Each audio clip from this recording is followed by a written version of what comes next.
সব ধরনের অংশ দেখে আপনারা দয়া করে বিভ্রান্ত হবেন না। বাতিল করা হয়েছে মোবাশ্বিরা ফারজানা মিথিলার চুক্তিভিত্তিক নিয়োগ।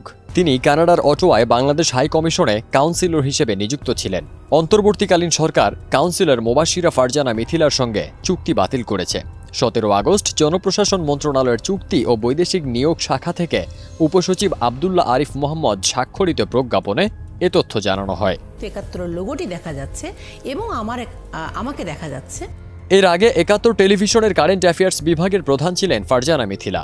2023 সালের 8 নভেম্বর জনপ্রশাসন মন্ত্রণালয়ের এক প্রজ্ঞাপনে পররাষ্ট্র মন্ত্রণালয়ের জনকূটনীতি অনুবিভাগের পরিচালক ও কাউন্সিলর হিসেবে তাকে 2 বছরের জন্য নিয়োগ দেওয়া হয়েছিল। এদিকে আলাদা প্রজ্ঞাপনে স্মার্ট বাংলাদেশ টাস্ক ফোর্সের নির্বাহী কমিটির প্রধান পরামর্শক মোহাম্মদ মোস্তাফিজুর রহমান, কৃষি গবেষণা কাউন্সিলের নির্বাহী চেয়ারম্যান ডক্টর শেখ মোহাম্মদ বখতিয়ার এবং রাষ্ট্রপতির কার্যালয়ের জনবিভাগের সচিব মোহাম্মদ ওয়াহিদুল ইসলাম খানের সঙ্গে চুক্তি বাতিল করেছে এই সরকার। অন্যদিকে আরেক প্রজ্ঞাপনে প্রধান উপদেষ্টার প্রোটোকল অফিসার হিসেবে নিয়োগ পেয়েছেন শেখ শফিকুল ইসলাম। ফারদিন সানি, দেশ রূপান্তর।